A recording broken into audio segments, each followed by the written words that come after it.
Hey, Skippy here from Dick and Skippy in the mornings, alongside Dick himself. We are here today at Galavant's Coffee Cart here in suburban Conroe. This is awesome. We're here. 1226 North San Jacinto. North San Jacinto. Is it Jacinto or Jacinto? I'm not pronouncing anything. We'll put a map. We'll put it below. We'll let you know where it is. It's not hard to find.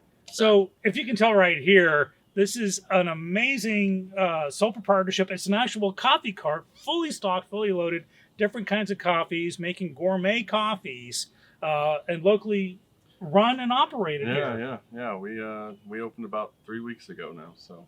Yeah. Well, say your name. Brad Brailey. Sorry, there you go. Brett Bailey. Brad Bailey. Brad Bailey. Yeah, good Lord, no, do your research. Galavant Coffee. Well, it's funny because we try to get you to come in. Yeah. On the show, and of course, running your own business really restricts that. Yeah, and we got a little busier than we were expecting. Yeah, well, I mean, you're social media driven in promoting your car. Right. Yeah, that was a big part. And I think that's really cool because I saw you on Reddit. Okay. For the Conroe subreddit, which isn't very popular in content creation, but when I see something like yours, it's like I gotta get this guy. This is so cool. And you were trying to go over to the courthouse to do it. Because I always told one of our good friends and longtime listeners is Leo. And she had Bean Punk Coffee and Conroe Coffee. Right. And I always like, man, why can't we get a cart in front of... Because their location was in front of the courthouse. But I was like, people just don't care about crossing the street sometimes. They're just trying to get... But if it's right in front of them... Yeah. So if you don't mind, like, I know you were trying to do that. But is this something where another example of the city of Conroe being stupid? Let's say obtuse. They'd have to look that word up. They got some backwards rules with permits and stuff. That's a common thing I hear. A complaint, like if you're trying to build something, if you're trying to update something, or do like what you were trying to do. They got some weird stuff going on in the permit office. So Brad, you go to Conroe, and what happens? Well, so we go to the permits office, and we kind of work through this process, and the biggest issue was not necessarily the permits, it's the codes, and the lack of knowledge towards the codes of what the municipal codes are. Because the permits, as far as I know, they'll let you sign it, get all the info, it's including like the address, they'll know where you're at, they'll, all that info. But there's a municipal code that will be enforced, which will stop you even after you get your permit. And what is that code? Oh, it's... was it saying something like you can't be on the courthouse? Oh, you can't sell on public property. Yeah. Any public property? Any public property at all. Okay, yeah, because... What's interesting about, I would say, a year and a half ago, there was a hot dog stand in downtown Conroe, and he would be at different corners, and it sounded to me he's just retired, he wanted to sell hot dogs. Right, yeah. And I loved it. I love that kind of hot dog stuff. So, like, when you go to New York, that's all I ate. I was like, let's just walk around and eat hot dogs. Right. But he ran into the same issue where the city was really clamping down on it. We had a little article written about us, and so I was trying to Google it to send it to my mom, and I found out about the hot dogs. Yeah. And then I saw they had a whole article on what they kind of went through, which they had their permit. They were, as far as they knew, they were able to do it. And then it got shut down quite quickly. Well, I'd be interested to see, because Dick and Skippy in the mornings, we do a radio show every Monday, Wednesday, Friday. And we love to know about what's going on in the community. Sure. And I don't see why, if there's a listener or someone, figure something out. Because you can sell. Like, how do we fix this? Well, because you over at Heritage Place or Park, wherever you want to call it, I remember learning that they call it place because if it's a park, you can't sell alcohol. Wow. So they call it heritage. It's like another one of those code things where it's like, what a weird way to make a rule. But you can sell food there. I've seen food being sold there. I've seen food trucks. So for food trucks, what's the difference between you taking this physical cart and parking in front of the radio station at 208 North Main from a food cart? Because I've seen food trucks. Well, if I may, you can get special event permits and available. But I don't think for example, the first Thursday of the month was the concert, and they also do the what do you call it, and that's a city authorized event. So now you gotta be city authorized to be able to park your stuff. Yeah, it has to be an official event. That's some crap. Or even if it's a third-party event where you rent the space, you get a temporary permit saying on this day. Well, I want to throw something at you, and I'm going to connect you to it. I'm saying this on the show. Our landlord is redeveloping the back. Right, yeah. I don't know if you know about this. Behind the station, there's parking Right. Yeah. It's gravel, but they're going to redevelop it into more of like gravel. It's going to be concrete. You hang out. They're going to have a brew tap. I think. Oh, wow. I think the way I kind of envisioned it was more of like a Garibaldi's kind of thing. Sure. And then Just they kind can of have food trucks to the side. That'd be awesome. So that would be something to me that Galavant can really have a place at, because they want to create that walkthrough when you're walking around downtown. You see more stuff besides alleyways that people defecate in. Yeah. Now, Brad, I got to ask, why Galavants? For us, it was, I kind of worked at a place in Houston, and with the beans, they trained you for like 6 months before you were able to make a cup of coffee to serve to someone. And what really? we kind of, they were. It's hardcore, pretty strict on it. Yeah. Okay. And you kind of just learn that coffee comes from all over the world, and it's seasonal. It doesn't grow all over the world all at the same time. Mm-hmm. And so I like the idea of you having to gallivant around to different coffee shops all around, even Conroe or like in Montgomery County. And there's, all kinds of good coffee and stuff like that. So I kind of like that name, gallivanting around. I love it. And there's also a great TV show. Well, I mean, you got great branding with it, because they got this cool logo. Yeah, let's hold this up. Yeah, I'm coming in. We'll get some front shots. We'll put it up. We're going to put it up there. These are our cups, by the way. Now that's fine. Yeah, this one's mine. Well, okay. So one thing that we'll start filming you making the coffee, because I'm a black coffee guy. I came here yesterday. Yeah. And so when I saw what you had, I was confused because I don't know anything about coffee. Right. Even though Leo's my good friend and she knows all about different styles of coffee, and I always get chastised because I'm like, I just want black coffee. Like, why is it so hard? Because her black coffee was so good. Yeah. So much different from like gas station stuff I'm used to. Sure. And I'm like, I don't know if it's the beans, it's the way you make it. So here, let's kind of go over and let the audience know, like, what do you focus on here? Here is espresso-based beverages. Okay. All of them are based with 2 shots of espresso. Now, these are espresso beans that were roasted in Houston from our roaster called Amaya Roasters. Amaya? Yeah, Amaya. And they roast, as soon as you order them, they roast them the next day and they ship them out the next day. Oh, so wow. It doesn't get, like, fresher. And so with these specifically being espresso beans, they're quite stout on the flavor and on the caffeine content.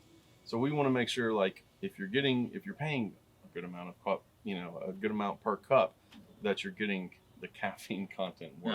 Yeah. Nice. I will show your prices here in a second. Like, I know the Americano, which is, I guess that's my.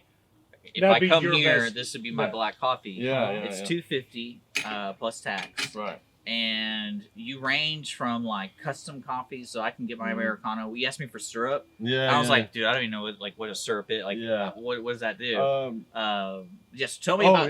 Yeah. So what is syrup? So syrups for us, we make our own syrup. So we have caramel, mocha, vanilla. Can I see one? Can you show it to me? So when you say syrup, I'm thinking like he thinks Aunt Jemima. Yeah, I'm thinking pancakes. Yeah, that's our syrup made from a Mexican vanilla bean. Oh, so you process it yourself? Yeah. We order everything up and then create it ourselves. And then we do Himalayan salt in our caramel, so it's kind of salty. Yeah, that's what I like. I might get that because I dig salt. Yeah, it's a lot better than we expected. So we kind of wanted to have our own syrups. A lot of people use like the kind of bulk buy syrups, but we wanted to stand out a little bit further and just kind What's the shelf life of a syrup? For us, we go through them in about 3 days. So we don't know. I'm thinking it's probably around a week is what I would be comfortable with. If it's, in the fridge, I'd probably be comfortable with that. But even then, we just make it every week. Yeah. Because that's something that's interesting to me about the art of making coffee is you really can take it to the next level. Yeah. By, like you said, you buy your beans, they literally roast them the day after or the night of or whenever you order. Yeah. And you do get that, that custom, like I guess you would say custom quality of food because you're not just going into talking on a speaker going, can I get my black coffee? No, here you go. And I think that's really cool. And it's made fresh because, when you go to the gas station, you have no idea. You have no idea. Yeah. And I'm a gas station coffee guy. That's right, yeah. So, Brad, are you the kind of barista? Can you do those cool patterns in the frothy foam? Yeah. Because I have a frother at my house, but everything I do comes out looking like an amoeba. Well, the biggest challenge is, can you do Elvish language? Yeah, can you redo the language from the One Ring? Yeah. But okay, so for the listeners at home right now, you're you primarily launch everything on social media. So if you do move, if you do anything, it's always going to be on social media. Facebook, so Instagram, Facebook. I know you want to search for Galavant with an S coffee cart or whatever, and look them up. Yeah. And I'm afraid to ask you this. Is this where you live?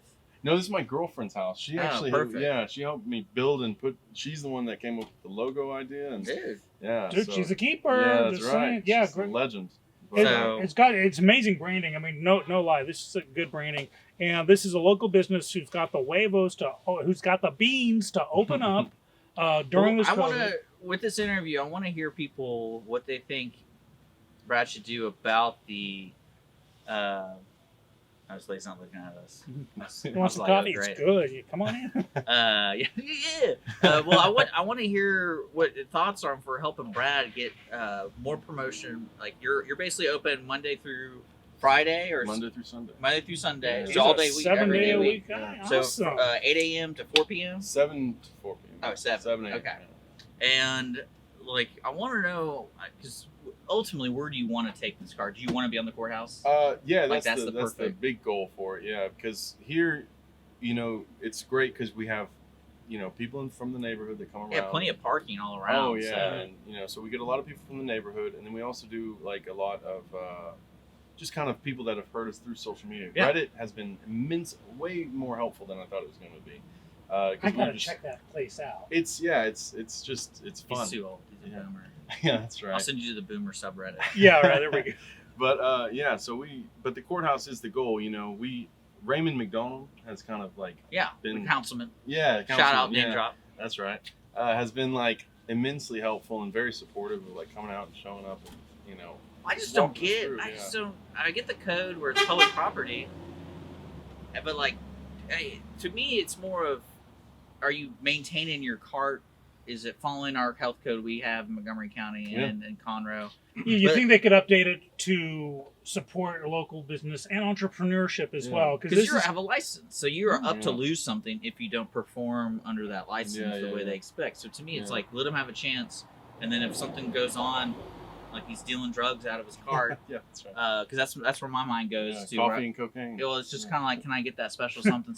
What's the code? We provide the best from Colombia. Can I get the antler tips? And then it's like, yeah, man, that'd be $400. You're sitting behind the guy going, what's this guy ordering? Yeah. Now, Brad, before we order coffee, I got to ask you about the new Elder Lemonade. What's this? Yeah, so is that the house special? Yeah, that's like my girlfriend Mackenzie. She kind of wanted to have. She thought it would be good for summertime, especially here in Texas, to have a lemonade. But she didn't want it to be like, just lemonade. So she spent like, 12 hours in the kitchen just kind of concocting this Breaking Bad. Yeah, that's right. Yeah, she was the Heisenberg of her time. And but yeah, so it's fresh squeezed lemonade with elderflower syrup that she makes, and then a little bit of mint syrup that she made as well. Elderflower is like it's very sweet, petaled. You can make elderberry tea, which is really really nice. So would you consider that the house? I would say that's pretty much our top special right there. That and the Himalayan caramel for coffee. That would be the top. So you're gonna go for the Himalayan caramel for your coffee? Yeah, I guess I'll do. I think I'm gonna be a straightforward latte guy. Sure. I'm old school. I want to do the lemonade though. That's cold. I was about to say. Yeah. How about a lemonade with 2 straws too, and we'll be like Lady in the Tramp. Right. Yeah, let's do. Yeah, let's. We're gonna drink our coffee and stuff. We're gonna film making it. But so let's do one more time. This is Dick and Skippy. We're interviewing Brad with Galavant Coffee, located at 1226 North San Jacinto Road, downtown Conroe. Just get on San Jacinto, keep going as far as you can go. They're literally dead ends. It does have a little curve if you're going north. You just keep on San Jacinto till it literally dead ends, and take a right. It's right here. It's in a driveway. You can see there's signs kind of saying craft coffee this way, so you can't really miss it. And this is the epitome of the American spirit. Young entrepreneurs providing a valuable, life-changing, daily, without my coffee, I kill people. I mean, you're really pushing it out. That's right. Yeah, you betcha. Because it's coffee. This is the best coffee outside of Well, we're about coffee. to find out, aren't we? So, start brewing, Brad. There you all right. We're gone. Sorry. Bye-bye.